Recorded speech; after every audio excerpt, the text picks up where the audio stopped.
À 87 ans, Claudia Cardinal continue de vivre une vie que peu auraient pu imaginer lorsqu'elle était une jeune fille grandissant à Tunis.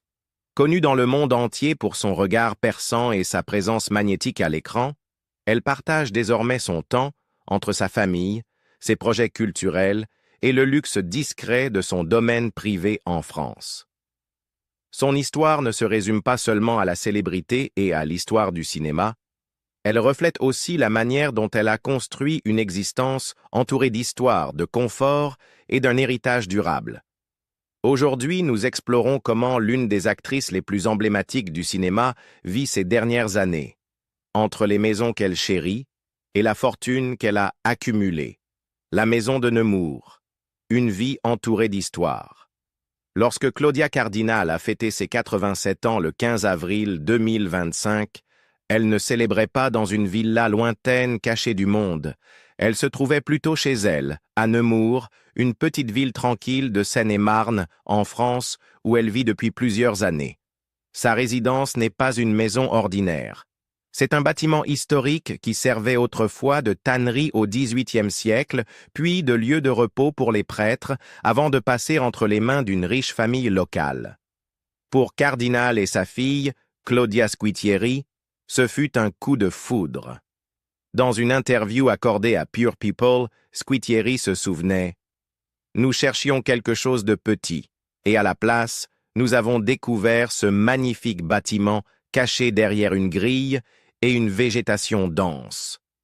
Nous sommes immédiatement tombées amoureuses. » La maison n'est pas seulement une résidence familiale, elle est devenue un centre de culture, de communauté et de soutien artistique. Ensemble, mère et fille l'ont transformée en siège de la Fondazione Claudia Cardinal, une fondation qui soutient l'art contemporain, avec une attention particulière aux femmes artistes. Elles l'ont imaginée comme bien plus qu'une simple maison. La propriété abrite désormais un restaurant, des chambres d'hôtes et des espaces culturels, transformant un domaine privé en un projet vivant.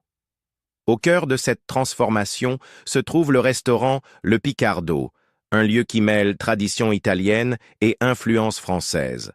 La cuisine est dirigée par le chef brésilien Thiago Alves, connu pour son utilisation créative de produits frais importés d'Italie, tout en travaillant également avec des producteurs locaux. Le menu change chaque mois, un détail qui reflète l'amour de Cardinal pour l'innovation et son désir de maintenir les choses vivantes et renouvelées.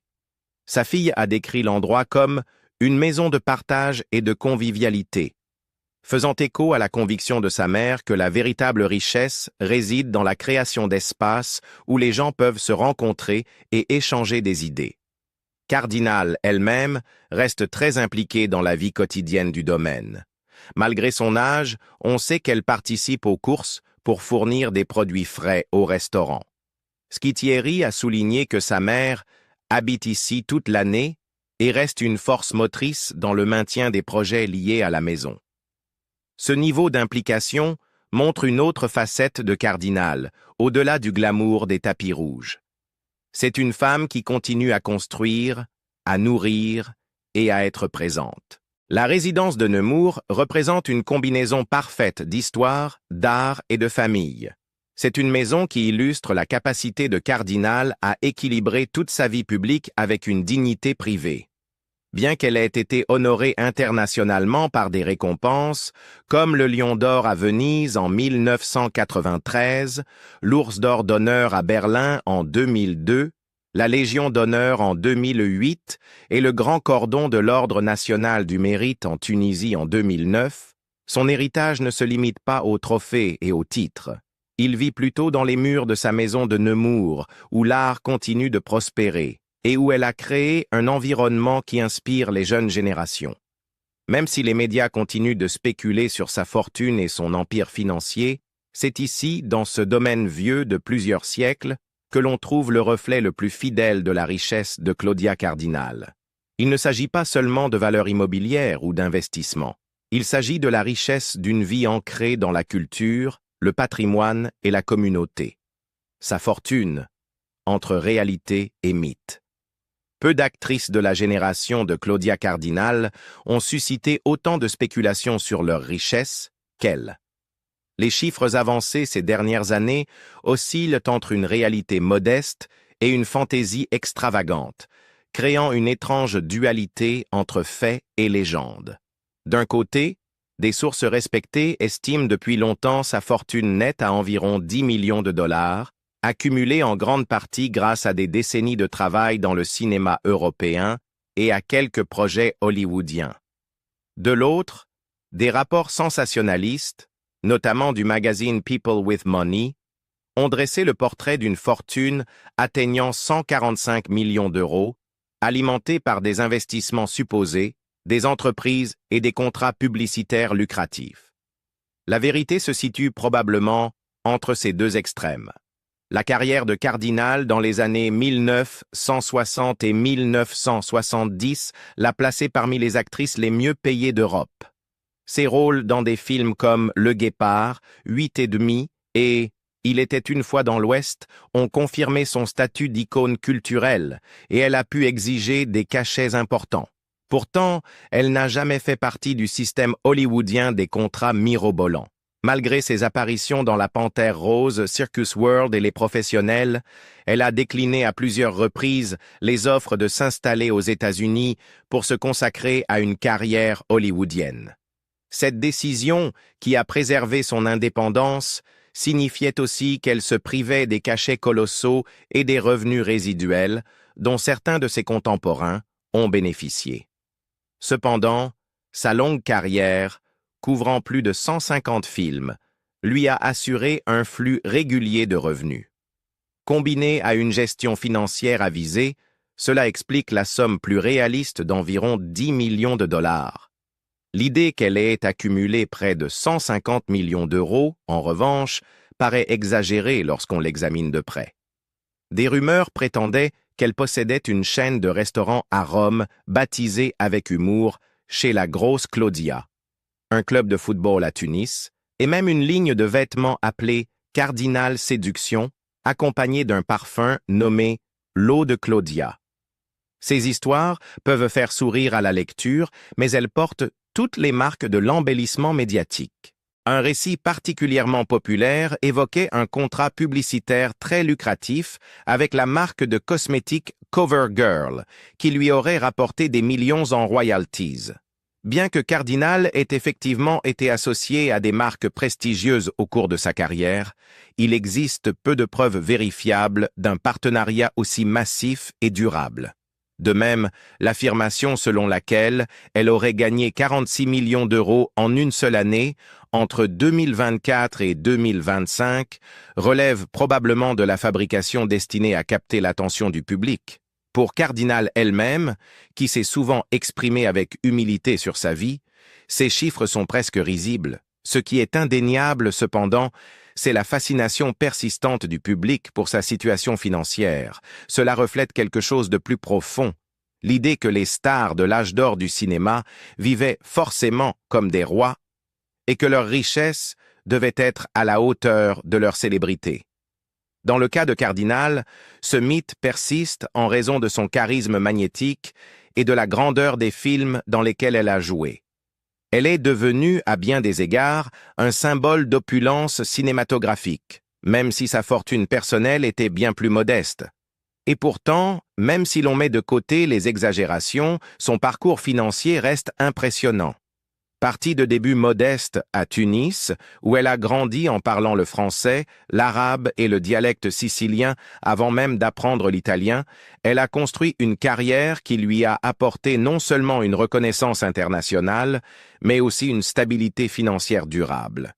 Elle a remporté presque toutes les grandes distinctions d'actrice, sauf l'Oscar, et a reçu des prix honorifiques pour l'ensemble de sa carrière dans plus de 15 pays.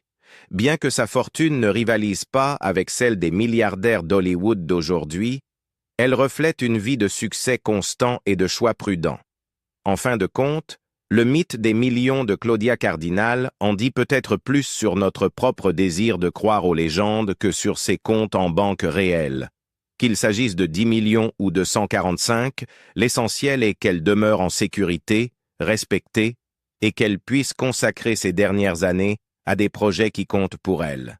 Pour Cardinal, La mesure de la richesse a toujours été moins une question de chiffres que de la vie que ces chiffres lui permettaient de mener. Une carrière de luxe et d'indépendance. Le parcours de Claudia Cardinal, des ruelles étroites de Tunis aux plateaux de tournage les plus prestigieux d'Europe, n'est pas seulement une histoire de talent, mais aussi d'indépendance.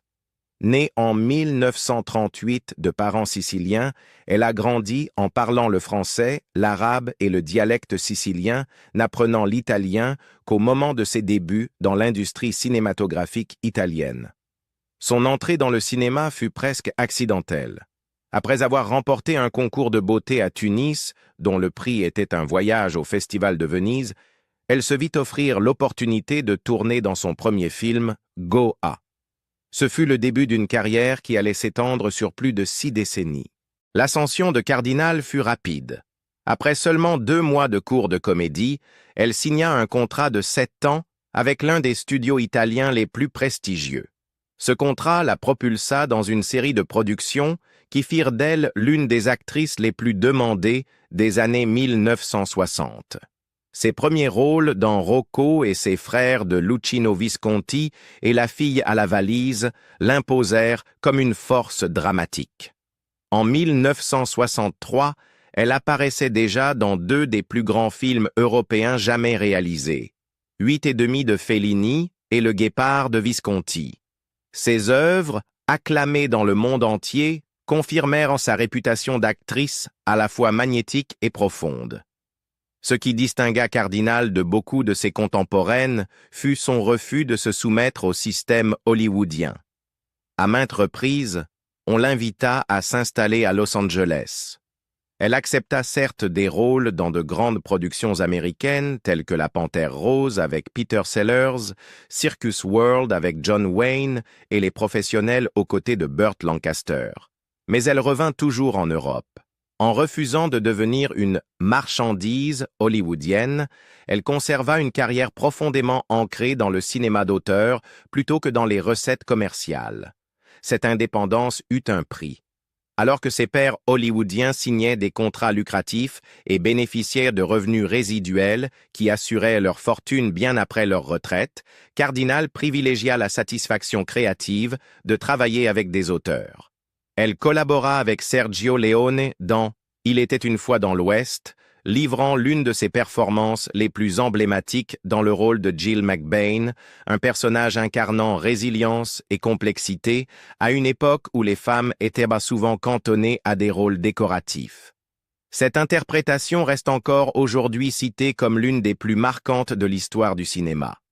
Au fil des décennies, Cardinal a joué dans près de 150 films, construisant une filmographie marquée à la fois par la polyvalence et l'endurance.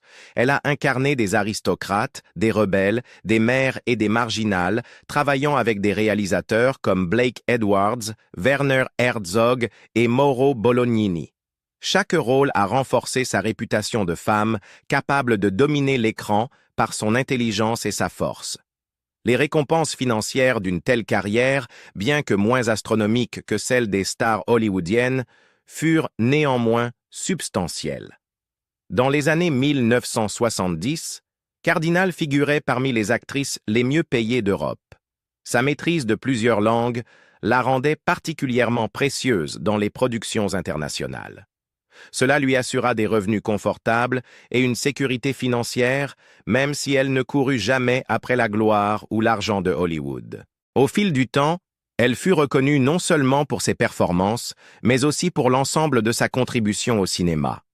Des distinctions telles que le Lion d'or à la Mostra de Venise en 1993, l'Ours d'or d'honneur à Berlin en 2002 et la Légion d'honneur en 2008, consacrèrent son statut de figure culturelle mondiale. Chacun de ces prix confirmait que sa véritable richesse se mesurait autant en héritage qu'en argent. Même alors que les rumeurs sur son supposé empire commercial circulaient dans les magazines, Cardinal continua à travailler jusque dans ses 80 ans. En 2022, elle apparut dans L'île du pardon de Rida Bey, preuve que son lien avec le cinéma restait intact. Peu d'actrices peuvent revendiquer une telle longévité. Pour elle, le cinéma n'a jamais été qu'une carrière. C'était l'expression de son indépendance, de son refus d'être enfermé dans des attentes et de sa conviction que le 7e art pouvait être à la fois une vocation artistique et un gagne-pain. Ainsi, lorsqu'on évoque la vie luxueuse de Claudia Cardinal, il est essentiel de comprendre comment son indépendance vis-à-vis de Hollywood et son engagement envers l'art ont façonné non seulement sa réputation, mais aussi le confort dont elle jouit aujourd'hui. Sa vie de luxe n'est pas le fruit du hasard, mais le résultat de choix soigneusement réfléchis, équilibrant gloire et dignité, ambition et intégrité. Voiture, style de vie et luxe personnel. Lorsque l'on pense au luxe, on imagine souvent des villas somptueuses, des bijoux inestimables et des flottes de voitures rutilantes au soleil. La version du luxe selon Claudia Cardinal est plus subtile, plus ancrée dans la réalité, mais indéniablement glamour. Tout au long de sa vie, elle a su apprécier les belles choses, toujours avec discrétion plutôt qu'ostentation. Dans les années 1960, alors que Cardinal devenait une sensation internationale, elle adopta rapidement le mode de vie d'une star européenne. On la voyait souvent aux festivals prestigieux de Cannes, Venise ou Berlin, se déplaçant en voiture avec chauffeur et côtoyant l'élite mondiale. Les automobiles faisaient partie de son image publique et bien qu'elle n'ait jamais exhibé de collection comme le font certaines célébrités modernes, elle a toujours eu un goût prononcé pour les voitures européennes classiques. À l'apogée de sa carrière, elle était associée à des modèles italiens comme Alfa Romeo ou Fiat, des véhicules symbolisant l'élégance et le savoir-faire italien. Il ne s'agissait pas d'excès, mais d'extension naturelle de son identité d'icône du cinéma européen. Au fur et à mesure que sa carrière prospérait, le style de vie de Cardinal reflétait un équilibre entre glamour et stabilité. Elle investissait dans l'immobilier plutôt que de dilapider sa fortune dans des luxes éphémères. Contrairement à certains de ses contemporains qui engloutissaient leurs gains dans des yachts ou des jets privés, elle constitua un patrimoine qui lui assura un confort durable. Sa résidence actuelle à Nemours illustre mieux que tout cette philosophie.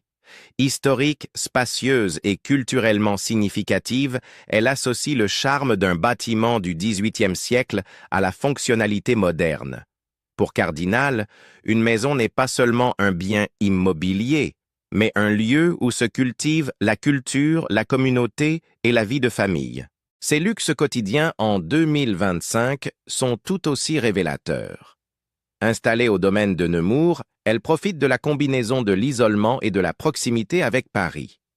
La demeure a été transformée en centre culturel avec un restaurant, le Picardo, qui lui permet de savourer une gastronomie raffinée sans quitter la propriété. Le menu, renouvelé chaque mois par le chef brésilien Thiago Alves, mêle produits frais venus d'Italie et ingrédients de producteurs locaux français, garantissant des plats à la fois authentiques et innovants. Pour Cardinal, le luxe ne réside pas dans des intérieurs plaqués or, mais dans la possibilité de vivre et de manger entouré d'art, de culture et de famille. Cette approche discrète s'étend à sa vie personnelle. À 87 ans, elle participe encore aux courses pour approvisionner le restaurant, signe de son attachement à l'implication dans la vie quotidienne. Pour elle, le luxe n'est pas l'isolement, mais la participation. Elle a résisté à la tentation de se retirer totalement dans la vie privée, préférant rester au cœur d'une communauté vivante et active. Sa garde-robe et ses bijoux témoignent aussi de son style. Au cinéma, elle portait souvent des créations de couturiers italiens, incarnant l'élégance sophistiquée du cinéma européen des années 60. Au fil des décennies, elle a collectionné des pièces emblématiques, mais n'a jamais cherché à les exhiber de façon ostentatoire. Lors de ses apparitions publiques, son style reste intemporel plutôt que tapageur, preuve que, pour elle, le luxe réside dans le raffinement et la continuité. Quant aux voitures dans ces dernières années, elle n'est plus cette femme photographiée entrant dans un coupé sportif dans les rues de Rome. Aujourd'hui, ce sont la praticité et le confort qui guident ses choix. Bien que les détails de ses véhicules actuels demeurent privés, il est raisonnable de penser qu'elle privilégie des voitures alliant élégance et aisance de déplacement, notamment pour faire la navette entre Nemours et Paris. Le luxe ne réside pas seulement dans la marque, mais dans l'indépendance que procure la mobilité. En termes plus larges, le style de vie de Claudia Cardinal incarne un luxe réfléchi et maîtrisé. Il évite l'extravagance des icônes hollywoodiennes les plus flamboyantes, tout en reflétant une existence privilégiée, fruit de décennies de travail. Son confort repose autant sur l'histoire, la famille et la culture que sur la richesse matérielle. À un âge où beaucoup de stars de sa génération se sont retirées ou ont été oubliées, elle continue à cultiver un mode de vie non seulement luxueux, mais aussi porteur de sens. Héritage, impact culturel et véritable sens de la richesse. Pour Claudia Cardinal, le mot « richesse » a toujours eu plus d'une signification. Oui, elle a gagné assez pour vivre confortablement, posséder une propriété historique en France et profiter des privilèges d'une longue carrière. Mais sa plus grande fortune réside dans quelque chose de bien plus difficile à mesurer, son héritage. En plus de 60 ans d'interprétation, d'engagement et de contribution culturelle, elle a accumulé une forme de richesse qu'aucun compte en banque ne saurait refléter. Une place durable dans l'histoire du cinéma et une réputation de force, d'indépendance et de dignité. Le cœur de son héritage reste sa filmographie. Peu d'actrices peuvent se targuer d'avoir travaillé avec autant de réalisateurs légendaires ou d'avoir marqué d'une empreinte aussi visible le cinéma européen. De Rocco et ses frères et Le Guépard de Luchino Visconti à 8 et demi de Federico Fellini, en passant par Il était une fois dans l'Ouest de Sergio Leone, elle a joué dans des films qui ont défini des époques entières du style cinématographique. Ses rôles ont démontré non seulement sa capacité à incarner des personnages complexes, mais aussi à dépasser les rôles limités, souvent attribués aux femmes à cette époque. Elle n'était pas simplement la présence glamour aux côtés d'hommes puissants. Elle était une force, une figure dont le regard et l'énergie redéfinissaient souvent les films eux-mêmes. Cet impact artistique a été reconnu officiellement par de nombreuses distinctions. En 1993, elle a reçu le Lion d'Or pour l'ensemble de sa carrière à la Mostra de Venise, consacrant son rôle central dans le cinéma italien et mondial. En 2002, elle a été honorée de l'Ours d'Or d'honneur au Festival de Berlin. La France l'a décorée de la Légion d'honneur en 2008, tandis que sa Tunisie natale lui a décerné en 2009 le Grand Cordon de l'Ordre national du mérite. Ces distinctions reflètent non seulement sa contribution au cinéma, mais aussi son rôle de pont culturel entre les nations. Peut-être que le chapitre le plus important de son héritage est celui qu'elle a choisi d'écrire dans ces dernières années. Avec sa fille Claudia Schittieri, elle a cofondé la Fondazione Claudia Cardinal, basée à Nemours. Cette fondation est dédiée au soutien de l'art contemporain, avec une attention particulière portée aux femmes créatrices. Ensemble, elles ont restauré le Picardo, un site historique de Nemours, en un espace culturel vivant qui abrite non seulement leur fondation, mais aussi un restaurant et des résidences artistiques. Grâce à cette initiative, Cardinal s'assure que son nom ne soit pas uniquement associé au passé, mais reste activement impliqué dans l'avenir de l'art et de la culture. Cette démarche révèle le sens profond de sa fortune. Alors que les magazines à scandale se disputent pour savoir si elle vaut 10 millions de dollars ou 145 millions d'euros, sa véritable richesse réside dans les opportunités qu'elle crée pour les autres. Chaque fois qu'un jeune artiste bénéficie de la Fondazione, chaque fois qu'un spectateur redécouvre « Il était une fois dans l'Ouest ou 8 et demi », l'héritage de Claudia Cardinal s'enrichit encore. Son impact culturel se mesure aussi à l'exemple qu'elle a donné en tant que femme dans le cinéma. À une époque où les actrices étaient souvent jugées principalement sur leur apparence, elle s'est imposée comme une artiste dotée de profondeur et de personnalité. Elle a prouvé qu'une actrice pouvait être à la fois glamour et imposante, élégante et sérieuse, désirée et respectée. Pour des générations d'actrices après elle a servi de modèle, rappelant qu'elle pouvait exiger davantage que des rôles décoratifs. Aujourd'hui encore, à 87 ans installée à Nemours, Cardinal démontre que l'influence et le sens dépassent largement l'écran. Elle reste active, engagée dans sa communauté et passionnée par le soutien aux jeunes talents. En 2022, elle a même joué dans L'île du pardon de Rida Bey, preuve tangible de son lien indéfectible avec l'art qui a façonné sa vie. Alors, quand on demande « Quelle est la véritable fortune de Claudia Cardinal ?» la réponse ne se trouve pas seulement en euros ou en dollars. Elle se trouve dans l'histoire qu'elle a façonnée, les films qu'elle a laissés, les ponts culturels qu'elle a bâtis et la générosité qu'elle continue d'incarner. Sa vie luxueuse en 2025 n'est pas uniquement faite de voitures ou de maisons. Elle consiste à vivre entourée d'art, d'histoire et de famille, avec un héritage qui garantit que son nom ne sera jamais oublié. L'histoire de Claudia Cardinal nous montre que le vrai luxe ne se mesure pas seulement en chiffres, mais dans la vie que l'on construit et dans l'héritage que l'on laisse derrière soi. À 87 ans, elle continue de vivre avec dignité, culture et confort, entourée de sa famille et de son histoire. Et vous, selon vous, quel est le plus grand trésor de Claudia Cardinal? Sa fortune, ses films ou l'impact culturel qu'elle a laissé?